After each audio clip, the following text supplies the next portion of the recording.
j'invite en tout cas les gens qui veulent se lancer dans l'entrepreneuriat ou ceux qui sont entrepreneurs, qui cherchent à apaiser leur quotidien, à avoir une vie plus alignée. Il y a toute une réflexion personnelle, mais une réflexion sur le business. Ouais. Et je crois que la dernière fois on parlait d'Alex Hormozy. Ouais. Je suis pas sûr. Lui, il a un truc qui est hyper intéressant. Il vous dit, fais un max de marge.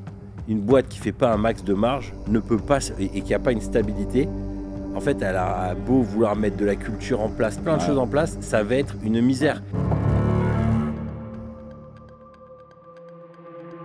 Je le vois moi dans les deux modèles d'entreprise que j'ai eu. J'ai eu donc l'agence progressive qui fait du service, la prestation de service, montée jusqu'à 50 salariés, et puis les fabuleuses avec un modèle qui est plus proche du tien, des formations en ligne, communauté. Et en fait, j'ai l'impression que le type de business model a un énorme impact sur la qualité de vie de l'entreprise que tu peux amener. Et moi, j'ai lu tous ces bouquins de culture d'entreprise, bien-être au travail, objectifs, motivation. J'ai réussi à le mettre en place avec les fabuleuses. Ouais. Par contre, en fait, quand tu as un boulot où tu as des petites marges, tu dois te battre sur tout, tu as des horaires de fou.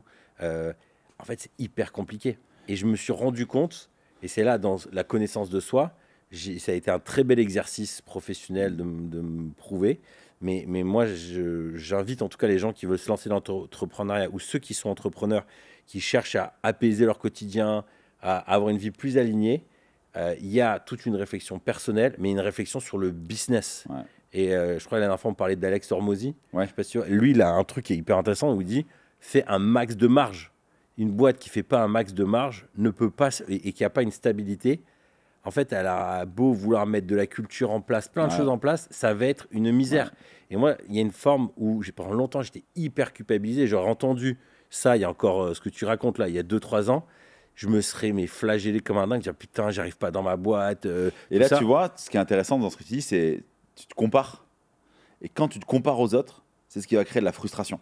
Ça, faut pas se comparer, on est tous différents, tu vois. C'est pour ça que ceux qui regarderont ce podcast, cette vidéo, des extraits, tout ça, ne faites pas forcément comme moi.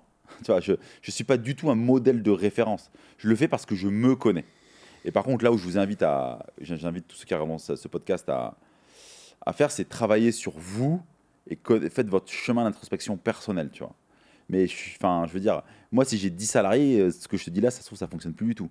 Parce que, tu vois, donc, ça fonctionne parce que j'ai les bons nombres de salariés, parce que tout est bien équilibré, mais ça tient à pas grand-chose. Hein. Ça peut tenir à pas grand-chose, tu vois. Je sens que j'ai une équipe solide, mais ça peut tenir à pas grand-chose. Ça peut vriller vite, ouais. Et voilà, donc... Je pense qu'en effet, la dimension d'alignement, tu vois, je vois, si je regarde sur Progressif, moi, j'ai un de mes associés, en fait, ça lui convient, mais parfaitement, cette vie-là. Ouais. Et pourtant, il a 3 enfants, et en fait, lui, il se voit jusqu'à 60 ans faire ça, et faire ses samedis, ses recos, faire 3 soirs dans la semaine, faire du networking, râler toute la journée, ça lui convient bien. Et devoir être en scooter et lâcher toute la pression à engueuler tout le monde sur le chemin, ça lui convient bien.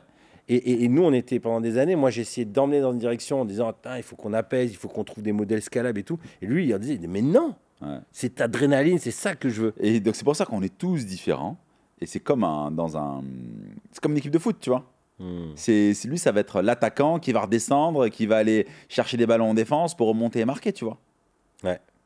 Donc c'est pour ça qu'on est tous différents à bien des égards et pas se comparer, essayer de se dire tout l'enjeu de trouver vraiment sa place, quoi. Et ouais, tu vois, et tu vois ce qui est intéressant, ce que tu dis, tu vois ce que je dis aux hommes que je coach, c'est qu'aujourd'hui les hommes ne prennent plus leur place auprès des femmes. Ils prennent plus leur place, tu vois. Ils se diminuent à fond intrinsèquement à l'intérieur d'eux. Ils voient la femme comme un immense, pas monstre, mais tu sais, comme un truc géant, tu vois, comme dans un jeu vidéo, tu vois. Ils se disent, putain, c'est énorme, comment je vais faire le battle final, tu vois.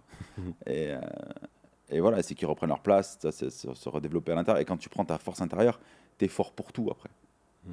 Et puis, moi, ce que j'aime dans ce que tu dis, c'est pas être fort en mode je vais tout dominer. C'est être aligné avec soi-même sur qu'est-ce que je veux, qu'est-ce que je veux pas, et avoir une discussion équitable. Tu sais, le mec qui veut tout dominer, qui n'est pas connecté à sa vulnérabilité, mais ça doit être un enfer dans sa tête. Hein. Un enfer. Un enfer. Moi, je suis ultra vulnérable, tu vois. je pleure très facilement, tu Mhm. vois, je suis sensible et tout ça. Même si tu sais, cette carrure de ouais, c'est dominant et tout. Non, non, non. Si tu veux être dominant, que t'es pas vulnérable, t'es dominant que dalle en fait, tu vois. Tu crois que t'es dominant, mais t'es dominant rien du tout. Mhm. T'es un chien qui aboie, qui est juste blessé en fait, tu vois. T'es un chien SPA, tu vois, ou un chien dans la rue qui est blessé, tu vois, qui a peur de tout le monde. Et c'est Mhm. juste une carapace que tu te mets. Et tous ceux qui disent ah non, non, non, qui vont être en refus quand ils vont écouter ah non, c'est pas possible, moi je suis dominant, moi je suis pas vulnérable. Mais si, mon gars, c'est juste que tu n'y as pas encore accédé, tu vois. Et tu seras encore plus fort quand tu auras accédé et que tu accepteras ta vulnérabilité. Donc toi, en fait, le regard que tu portes sur on pourrait, un des regards sur cette crise de masculinité que beaucoup ressentent, on voit toutes ces vidéos qui pullulent sur Internet sur retrouver sa masculinité, sa virilité, tout ça. Derrière, en fait, c'est un manque de confiance en soi et un besoin de se redécouvrir. Ouais, et surtout de pas devenir un moule. Tu vois, de pas vouloir entrer dans un moule. Tu Hmm. vois, si tu es un mec yin avec une énergie très féminine, et c'est pas de devenir un mâle dominant yang. Tu seras Ouais. jamais comme ça. Hmm. Tu vois, enfin, développe-toi dans qui tu es et accepte-toi tel que tu es. Tu es comme ça. Je veux dire, Hmm. j'ai pas choisi de vouloir être un super papa. Je l'ai pas choisi. Et Hmm. quand on me dit ah tu fais passer tes filles machin, tu veux pas être avec moi en couple, mais je ne l'ai pas choisi. Ok. Je l'ai pas choisi. C'est comme ça. Je suis codé Hmm. comme ça. Hmm. Et je me prends comme je suis. Hmm. Tu vois, tu vas pas demander à un poisson de grimper un arbre. Il n'y arrivera pas en fait. Et tu vois, ça c'est tout le travail des valeurs hautes, des hautes priorités intrinsèques. C'est qu'on nous demande aujourd'hui, on demande à des poissons de grimper à des arbres. Et ils n'y arrivent pas. Et on se dit putain pourquoi j'y arrive pas? C'était pas fait pour ça. Et Hmm. moi je suis partout dans ma vie là où je dois être parce que je suis fait pour ça, partout là où je suis dans ma vie. Hmm. Mais ça, c'est un fruit de manière empirique, tu as réussi à construire une Bien vie qui te sûr, ressemble. mais je suis en retard pour déclarer mes revenus, je paye des trucs en plus aux impôts, tu vois. Mais c'est OK pour moi, en fait. Tu vois, parce que je suis heureux ailleurs et ça Équilibre. compense. Ça, c'est un équilibre. Et je suis équilibré partout, tu vois.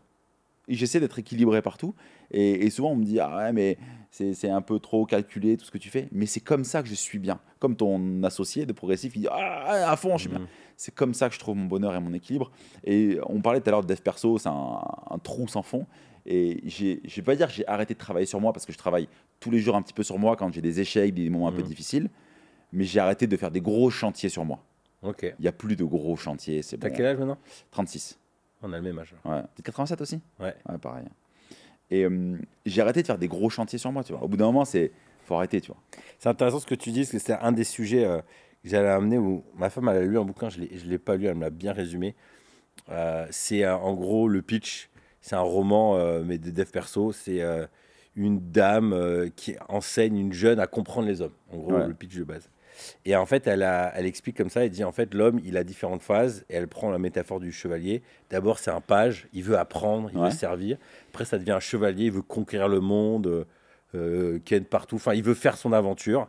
Ensuite, il devient un prince, il veut commencer un peu à mettre en place son chemin, son environnement, il veut trouver une princesse. Après, il devient un roi. Puis après, ce roi-là, en fait, il va. Le roi, il y a un peu deux phases, mais une des phases, c'est il se consolide à l'intérieur. C'est comme un peu un genre de mm, gâteau ouais, cuit. Ça y est, il est cuit, sa personnalité est en place. Il peut encore bouger, mais ça va être plus compliqué. Et moi, j'ai l'impression d'être dans cette saison-là où, en fait, j'ai pris des conseils dans tous les sens. J'étais vraiment le gars qui paye du coaching, des masterminds partout. Puis là, j'arrive à un moment de dire, en fait, là, il faut que les réponses, je les trouve plus à ouais. l'intérieur qu'à l'extérieur. Et du coup, ça fait écho sur ce switch dans sa construction, je pense. Ouais. Moi, j'ai trouvé les réponses à l'intérieur de moi, tu vois. On m'a jamais donné de conseils dans le gros mastermind que j'ai fait le premier, tu vois. Ok, On m'a toujours fait émerger la réponse, ok. tu vois. Et quand je coach des hommes, je leur fais toujours émerger la réponse. Je dis, si je te donne un conseil, je te donne un conseil. Mais il faut que là, ça vienne de toi, sinon tu vas vouloir devenir qui je suis moi, et tu vas être une piètre réplique, tu vois. Ouais. Donc moi, je dis pas aux hommes de devenir des mâles dominants et tout ça, machin. Mais après, tu peux, dans le coaching, il y a un peu quelque chose de l'ordre du. On fait croire que c'est la personne qui émerge, mais tu peux quand même très Bien orienter. sûr, bah, t'orientes, mais bien sûr t'orientes. Ah, mais Donc, croire qu'en fait, on s'est construit par soi-même. Moi, j'ai l'impression que les questions qu'on a, elles non, mais nous les emmènent. questions, elles sont ultra orientées pour que nous, on sait la réponse qu'il veut donner. Et Ouais. c'est lui faire, l'amener vers cette réponse-là, où tu vois le sens de la réponse. Bien sûr, bien sûr. Mais Mais voilà, Mais en même temps, tu fais le cheminement intérieur toi-même. Ouais. bah, bien sûr. Si cet échange a fait écho avec ton propre cheminement, je pense que tu vas apprécier l'e-book que j'ai rédigé pour les papas, patrons, pèlerins. Adieu la culpabilité des parents entrepreneurs. J'ai mis à l'écrit 17 pensées qui m'ont aidé à réduire de 30% ce sentiment de culpabilité. Tu sais, cette impression de ne pas être assez présent pour ma famille, pour mon travail. Pourquoi 30%? Tout simplement parce que ce sentiment ne disparaît jamais vraiment. Bien géré, il est un indicateur, mais non contrôlé, il fait beaucoup de dégâts. Cela fait des années que je travaille sur ce sujet, car la culpabilité est très présente en moi et c'est un sentiment qui se transmet de génération en génération. Et je ne veux pas refiler ça à mes enfants. Trop lourd à porter. La culpabilité, c'est porter l'entière responsabilité des événements.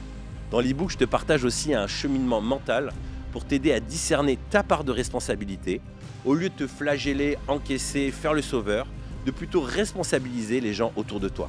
Il est gratuit et il te suffit de cliquer dans le lien dans la description. En le téléchargeant, tu t'inscris aussi à ma newsletter où je te partage mes nouveautés. Bisous.